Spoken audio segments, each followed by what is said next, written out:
Previous class में अपनी बात हुई थी कि हम बुक स्टडी करेंगे आज।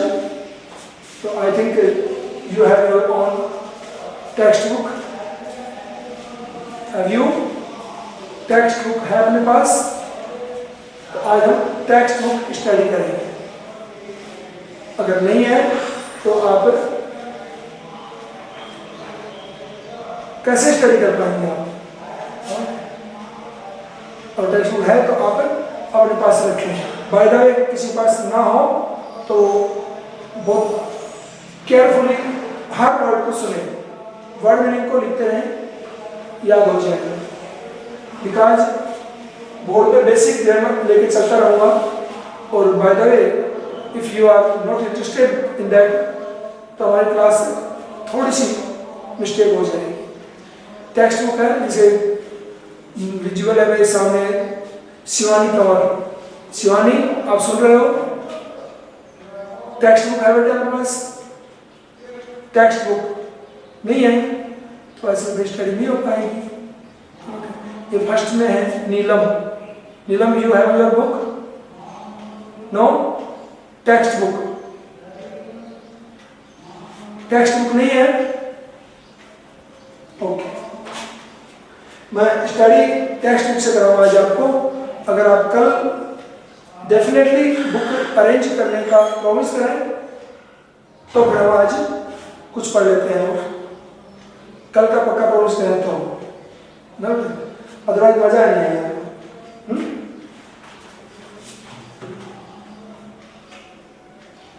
चलिए बताता हूं मैं। और फर्स्ट लेसन इज, लेसन तो फर्स्ट है अपनी बुक का, पर इसका नाम है लास्ट लेसन। फर्स्ट लेसन है बट इसका नेमिंग है लास्ट लेसन। ठीक है, द लास्ट लेसन, और है स्टार्टअप का। सभी ध्यान देंगे, अच्छी तरह से समझ में आ जाएगा, कोशिश करूंगा। अगर नहीं समझ में आएगा तो कल तक आप अपनी टेक्स्ट बुक परचेज कर लेंगे। ध्यान देंगे सभी। लास्ट लेसन, हमारे इस लेसन में बुक के फर्स्ट में डाला है और इसका टाइटल है लास्ट लेसन। लास्ट मींस अंतिम चैप्टर। क्या है इसमें? चैप्टर समरी आपको थोड़ा बता देता हूं मैं, सुने सभी, ध्यान से सुनेंगे तो चैप्टर स्टडी करोगे वो समझ में जाएगा। हमारे इस चैप्टर में राइटर ने डाला है कि एल्सेट और लॉरेन दो ऐसे डिस्ट्रिक्ट हैं जो फ्रांस के दोनों डिस्ट्रिक्ट हैं, और फ्रांस और जर्मनी के साथ दोनों में आपस में वॉर होता है, और उस वॉर में फ्रांस डिफीट होता है जर्मनी के थ्रू। और जर्मनी फ्रांस पर विक्ट्री के बाद अपने फ्रांस के अंदर अपनी सारी चीज, रूल एंड रेगुलेशन अपने लागू कर देता है जर्मनी। तो पहले वो फ्रेंच भाषा पढ़ते थे। स्कूल में जो स्टूडेंट्स हैं उनके लिए चैप्टर है कि जो स्कूल में स्टूडेंट हैं वो पहले फ्रेंच भाषा में स्टडी करते थे, जो उनकी नेटिव लैंग्वेज थी, मातृभाषा थी उनकी।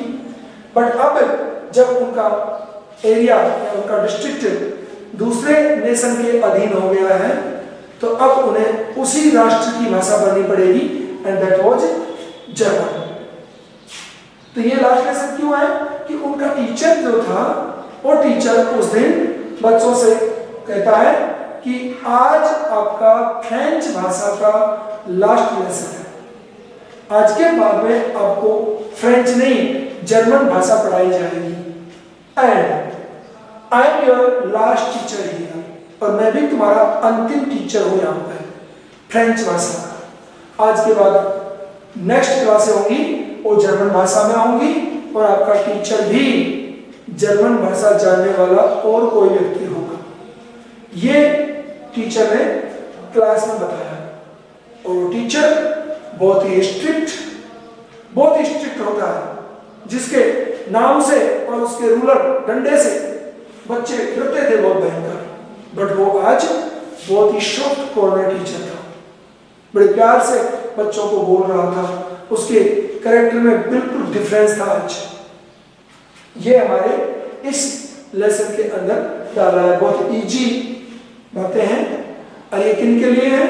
जो लोग अपनी रेगुलर क्लासेस को बहुत हल्के में लेते हैं, रेगुलर क्लासेस को हल्के में लेते हैं, बंक मारते हैं, और जब स्टडी करने का वक्त आता है उस टाइम में बहुत उतावले होते हैं, पजल हो जाते हैं, स्ट्रेस्ड हो जाते हैं, उनके लिए डाला है कि इफ वी स्टार्ट और स्टडी फर्स्ट टू लास्ट, शुरू से अंत तक शुरू करते हैं अपने अध्ययन को, तो बहुत इजी होता है। If we miss our classes, that is mysterious. मैं तो मिस्टीरियस कहूँगा कि अगर हम क्लासेस मिस करते हैं तो बहुत बड़ी एक रहस्यनुमा चीज होती है कि जो चीजें हो चुकी हैं हमें पता ही नहीं होता है, कक्षा में हो चुकी हैं हमें पता ही नहीं होता है, और जब हमारे सामने आती है तो हम क्या कहते हैं ये कहाँ से आ गए, तो मैंने कभी सुना ही नहीं, लिखा जब कक्षा में थे ही नहीं। ये उन लोगों के लिए है। तो एक बच्चा जो रेगुलर क्लासेस में नहीं जाता है, उसने अपनी लैंग्वेज में ये सारी बातें लिखी है। मैं पढ़ूंगा, अच्छे सुनेंगे, टेक्स्ट बुक है तो टेक्स्ट बुक के साथ रहेंगे, अदरवाइज आप टेक्स्ट बुक अरेंज करेंगे कैसे भी करके, ओके।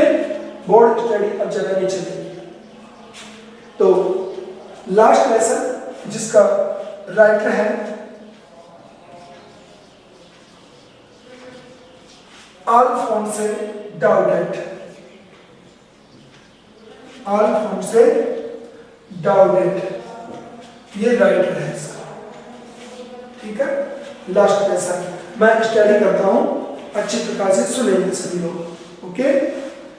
अल्फोंसे डाउडेट 1840 टू 1970 ध्यान देंगे, 1842 1897 ये बर्थ डेट और ये है लास्ट डेट है, ये राइटर का है, यानी ये उसका बर्थ है और ये उसका डिपार्चर डेट है, डिपार्चर ईयर है, ये इसमें लिखा हुआ होता है ब्रैकेट में।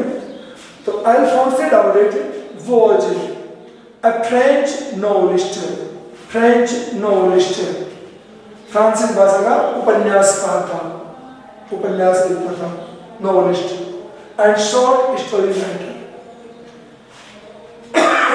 शॉर्ट स्टोरी राइटर, लघु कथा लेखक था।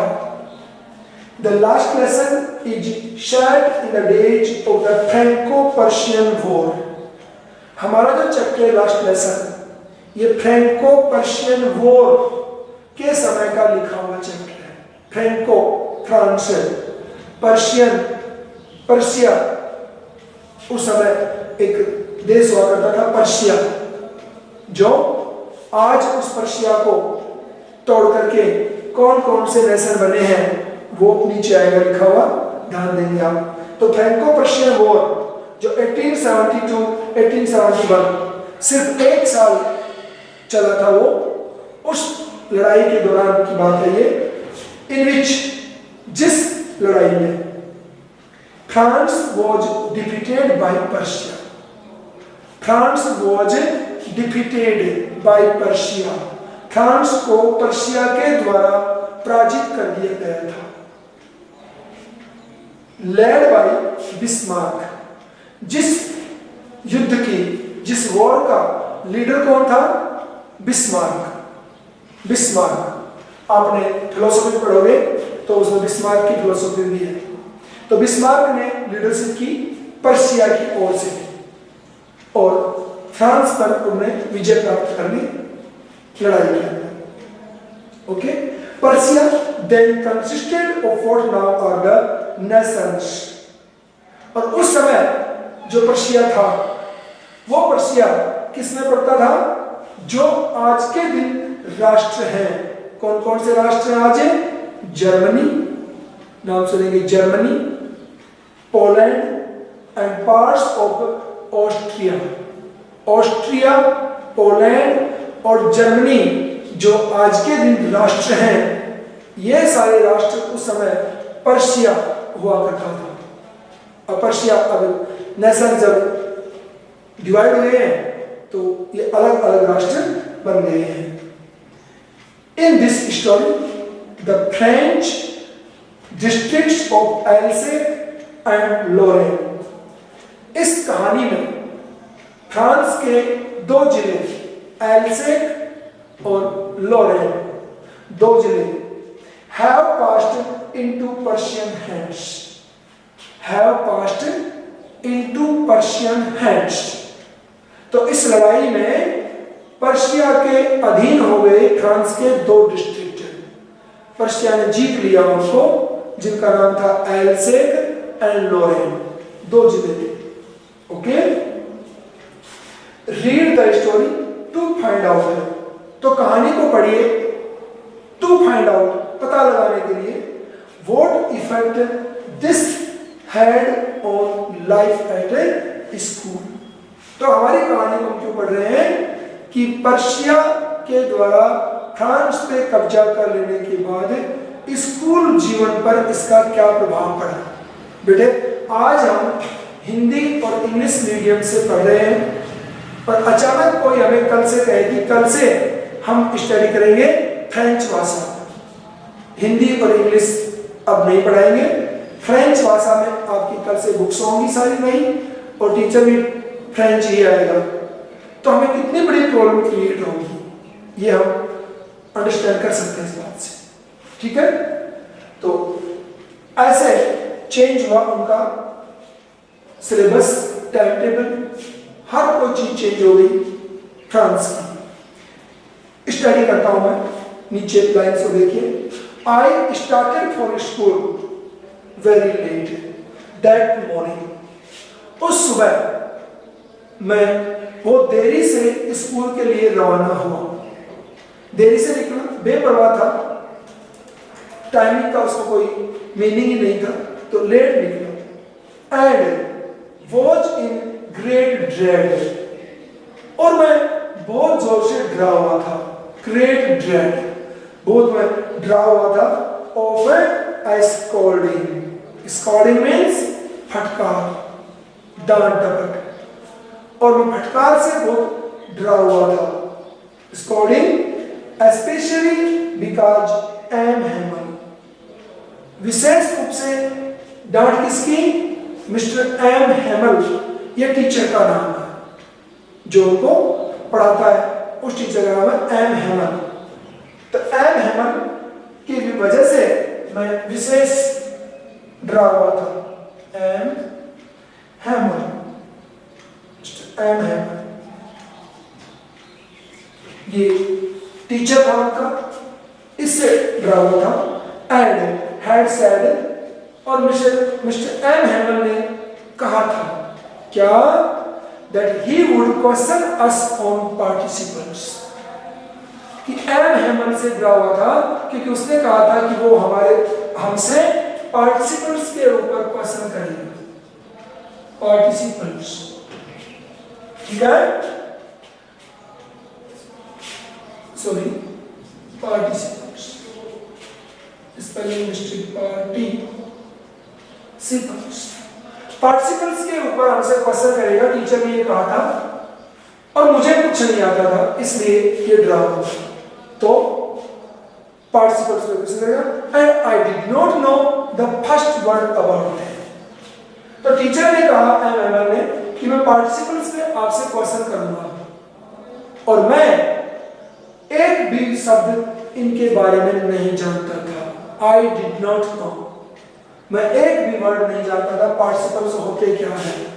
ओके, अब बात करते हैं, we are in 12th standard. Okay, 12th standard, without exam, without exam, 12th standard students. Okay, no problem, ये तो अच्छी बात है। आपसे कोई पूछे, आप 12th स्टैंडर्ड में पहुंचे हैं, आपको पार्टिसिपल्स का मीनिंग आता है क्या? What is participles? And how many types of participles did we study? क्या हमने इनका अध्ययन किया और नॉट? खुद सोचे। ये लड़का है जो बंक मारता था क्लास में जाना, ये ठीक नहीं समझता था। चलो वो अच्छा लड़का नहीं था, मान लेते हैं, हम अच्छे बच्चे हैं सभी। तो क्या हम पार्टिसिपल्स को जानते हैं? सोचो, जानते हैं तो बेस्ट है, जीनियस, ब्रिलियंट कहूंगा, और नहीं जानते हैं तो हम जान जाएंगे, because I am not available. नहीं, मैं एवेलेबल नहीं हूं, इसलिए आप जान जाए, डरने की जरूरत नहीं है। Okay, come to participles.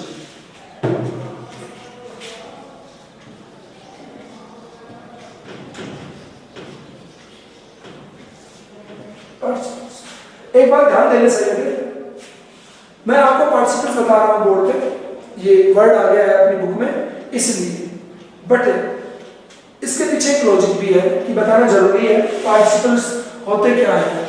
एक तो आप जान जाएंगे कि पार्टिसिपल्स क्या होते हैं, कितने होते हैं, आगे जहां जहां यूज होंगे हम उसको आइडेंटिफाई करेंगे, ठीक है ना।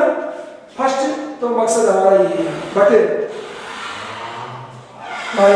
नेक्स्ट विश इज कि आपके पास में बुक नहीं है और आप प्रॉपर स्टडी नहीं कर पा रहे हैं, प्रॉपर स्टडी नहीं कर पा रहे हैं, यहाँ पे बुक नहीं है, तो ये सीख लेंगे और हल्का हल्का आपका टाइम भी निकल जाएगा, है ना, और कल आपको बुक ले आने का टाइम मिल जाएगा। एम आई राइट? ये कौन है कॉर्नर में जो जेठालाल जी की फोटो लगा रखी है, इससे स्टडी कर रहे हैं, मजे ले रहे हो। पार्टिसिपल्स के बारे में बात करते हैं, ठीक है बेटे, आ जाइए, जितने लोग पढ़ रहे हैं तो ध्यान दें। पार्टिसिपल्स हमारे यहाँ 3 होते हैं। There are 3 participles in English. Okay? अच्छी तरह प्रेजेंट पार्टिसिपल, प्रेजेंट पार्टिसिपल, मैं इसको पूरा नहीं लिख रहा हूं, चल छोड़ देता हूं। प्रेजेंट पार्टिसिपल, पास्ट पार्टिसिपल और परफेक्ट पार्टिसिपल।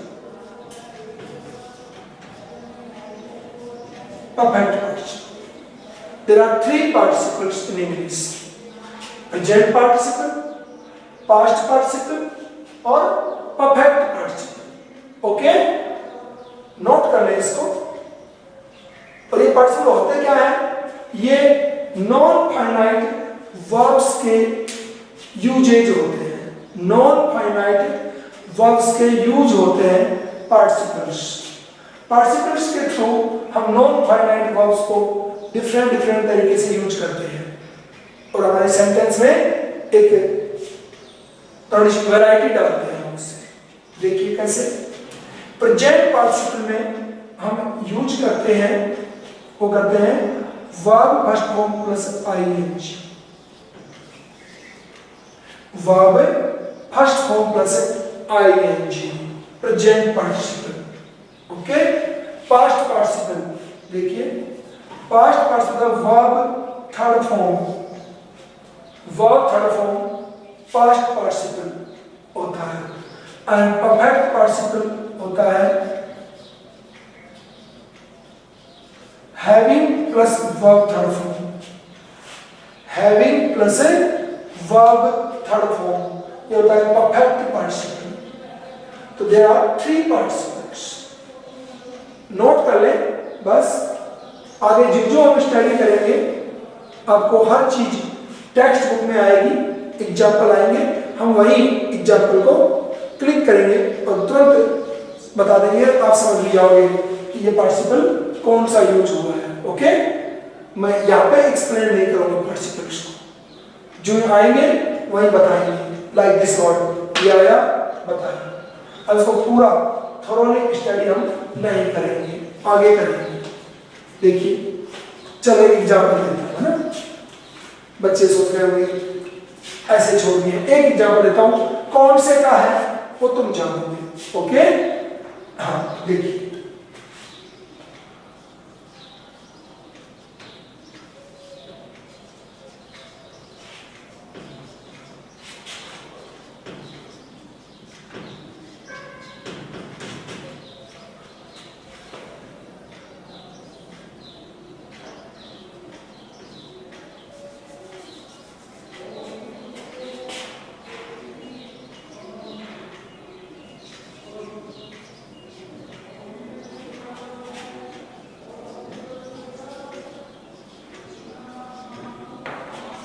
देखिए दिख रहा है सेंटेंस सभी को, देखिए सभी को दिख रहा है।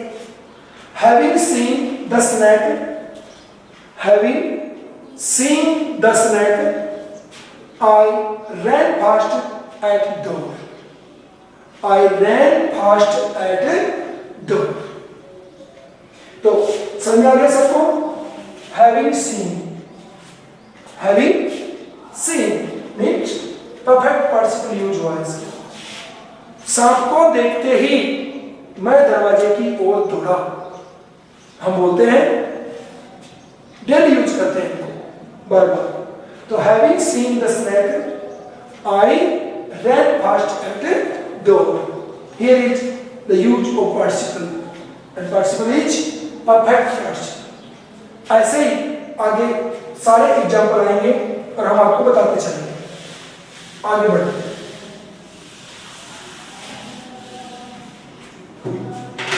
तो एम हेमंत से डरता था ये लड़का, साथ में डरा हुआ इसलिए था कि एम हेमंत ने ये कहा था कि वो पार्टिसिपल्स के रूल्स के बारे में हमसे क्वेश्चन करेगा और मुझे एक भी वर्ड पार्टिसिपल का नहीं आता था। इस बात का भी डर था मुझे। और हम प्रॉपर क्लासरूम में तभी नहीं रह पाते जब हमारा माइंड कहीं डाइवर्ट हो, बिकॉज ऑफ अपना अनकम्प्लीट होमवर्क हो। कोई चैप्टर किसी टीचर ने स्टडी करने के लिए कहा कि मैं क्वेश्चन करूंगा, चैप्टर पढ़ के आना है, तो चैप्टर नहीं स्टडी किया उस शाम को। इस प्रकार की चीजें हमारे माइंड को डाइवर्ट करती हैं और हम प्रॉपर क्लास में अटेंड नहीं हो पाते हैं, या फिर रास्ते में हमारा मन खराब रहता है कि आज तो ना जाऊं तो बेस्ट रहेगा। सेम लाइक दिस, ये सिचुएशन है इस लड़के की। फॉर ए मोमेंट, एक पल के लिए, I thought of running away, एक पल के लिए तो मैंने सोचा रनिंग अवे, दूर भाग जाने की, कि स्कूल ना जाकर के और कहीं भाग चलते हैं, ऐसा मैंने सोचा। And spending the day out of doors, भाग जाऊं कहीं, एंड स्पेंडिंग बिताने की सोची, द डे अपने दिन को, आउट ऑफ द डोर्स घर से कहीं और, तो घर से बाहर कहीं दिन बिताने की उसने सोची एक बात। It was so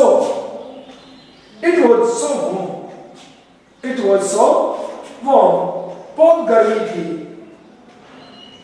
so bright, बहुत तेज धूप थी, the birds were chirping at the edge of the woods, the birds were chirping, पक्षी चहक रहे थे, एट द एज, किनारे के ऊपर, एज मीन्स किनारा, और किनारे मीन्स जंगल के बाहर की तरफ के जो पक्षी हैं अपनी तरफ गांव की तरफ होंगे वो ही हमें सुनाई देंगे, अंदर के सुनते नहीं। तो जंगल के किनारे पर पक्षी चहक रहे थे, chirping at the edge of the woods,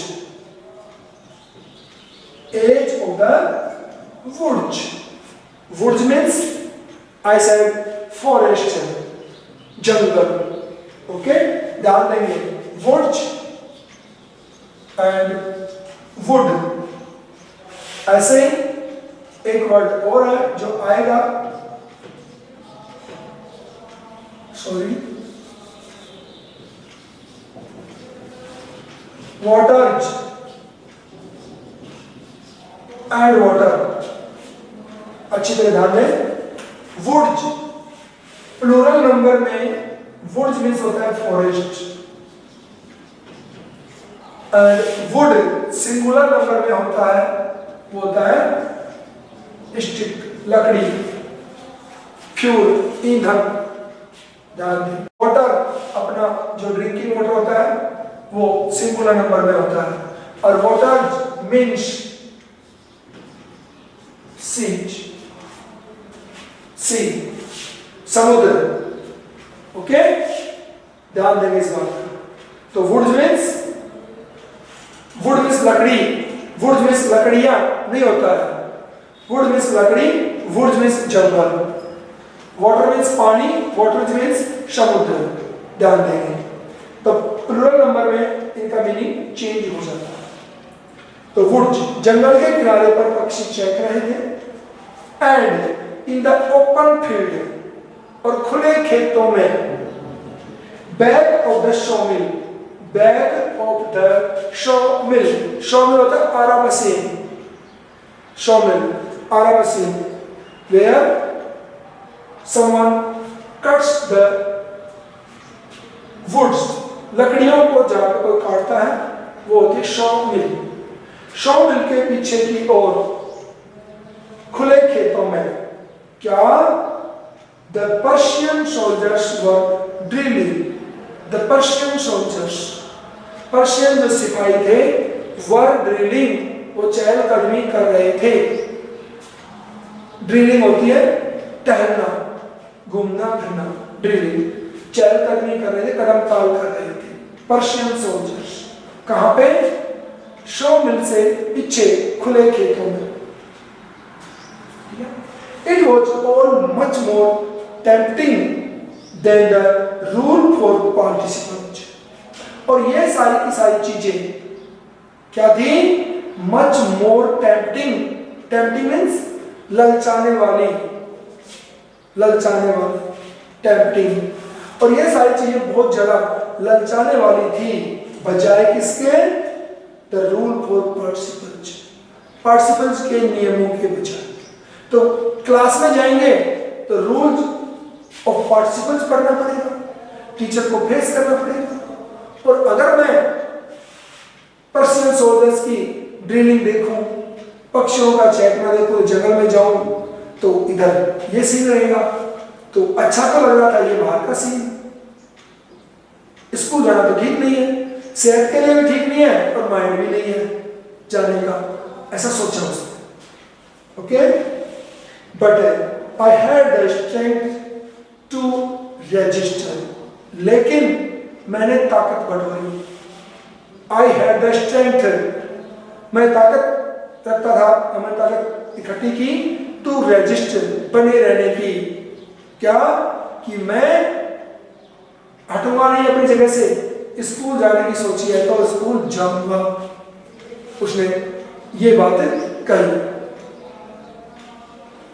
ये बेटा लिखा है वॉइस क्लियर नहीं आ रही है, क्या कारण हो सकता है वॉइस क्लियर नहीं आ रही है? हाँ बेटे, और बुक्स, चलो आप मुझे बता देंगे बाय द वे जब टाइम लगे बीच बीच में कि बुक्स किन किन के पास नहीं है। लाइक शिवानी तंवर देख रहा हूँ मैं, और एक देख रहा हूँ इशिता जागीर, बाकी लोग तो पता नहीं कहाँ गए हुए हैं।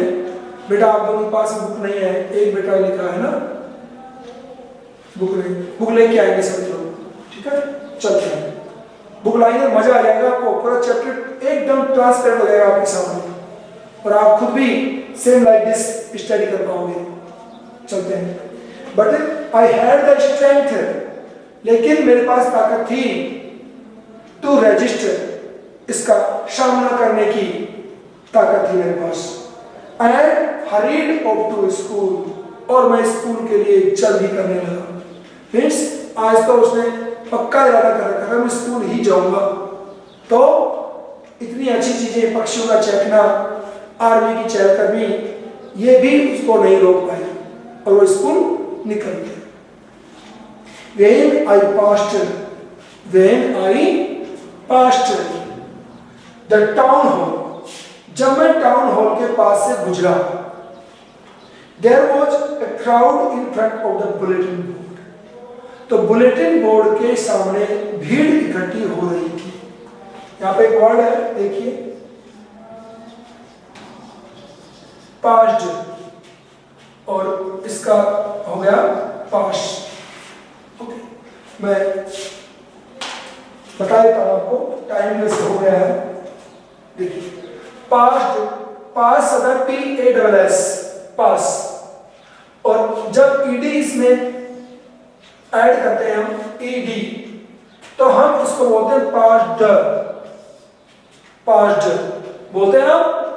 जैसे मैं यहां लिखूं बोर्ड में देखिए, finished FINISH, when we add ed तो हम क्या बोलते हैं इसको, फिनिश्ड द बोलते हैं ना। ध्यान देंगे आगे से, ये SH वाला जो रूल है, S और ES जोड़ने वाला, उस रूल में जब ईडी लगता है लास्ट में तो उसका प्रोनाउंसिएशन ट बन जाता है, उच्चारण नॉट द, ट बन जाता है। So we will say past not passed, finished not finished. ध्यान रखेंगे आगे से, पास्ट फिनिश्ड ट होता है, ड नहीं होता है, इसका आगे से ध्यान रखेंगे।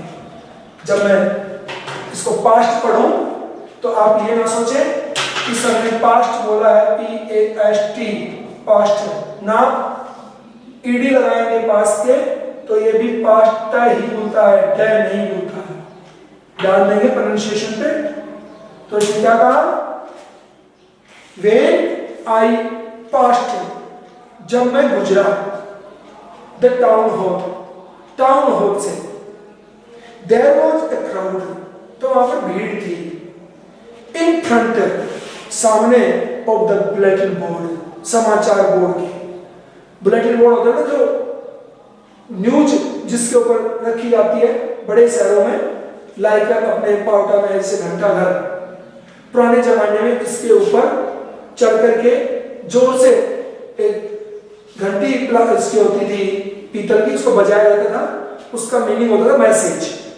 तो सभी लोग घरों से निकल के, जो घर के रिप्रेजेंटेटिव प्रतिनिधि होते थे वो निकल के वहां पे गैदर हो जाते थे, इकट्ठे हो जाते थे, कोई मैसेज है, अब फिर वहां पे मीटिंग होती थी, बात होती थी, इसलिए उसका नाम घंटा घर निकाल रखा। और ये पुराने जमाने में बहुत से शहरों में है, लाइक और पावटा, पावटा की तरह फिर मैंने दूसरा अगर कहीं देखा है मेरी लाइफ में तो वो मैंने देखा है श्रीनगर में, देखा है श्रीनगर के घंटा घर का नाम लिखा है लाल चौक, लाल चौक के बीचों में और घंटा घर है। तो ये मैसेज टावर थे पुराने जमाने में, मैसेज टावर घंटा घर। तो जो ही ये बुलेटिन बोर्ड के पास से गुजरा तो बुलेटिन बोर्ड पे भीड़ हो रही थी। तो ऐसे अंग्रेजों के जमाने में, पुराने जमाने में बोर्ड हुआ करते थे बड़े बड़े शहरों में, जिनके ऊपर मैसेज लिख देते थे, आज का ये मैसेज है भैया, युद्ध वगैरह का जो भी होता था लिखते थे, पब्लिक वहां से मैसेज लेके निकल जाती थी। फॉर द लास्ट 2 years, पिछले 2 साल से, पिछले 2 साल से, ऑल आवर बैड न्यूज, हमारे सारे के सारे जो बुरे समाचार थे, हैड कम फ्रॉम देयर, वो इसी बुलेटिन बोर्ड से आए थे। तो पिछले 2 साल से जितने भी बुरे समाचार थे सारे इसी बुलेटिन बोर्ड से आए थे।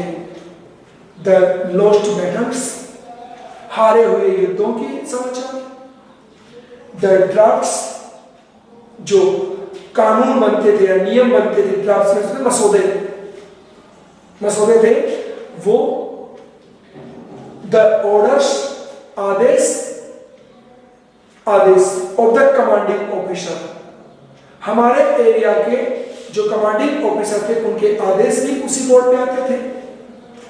तो पिछले 2 साल से जितने भी बुरे समाचार थे युद्धों के, कोई भी रूल बनते रहे उन मसौदों में ड्राफ्ट्स और orders of the commanding officer, हमारे एरिया के नियंत्रण अधिकारी के आदेश इसी बोर्ड पर आ रहे थे पिछले 2 साल से।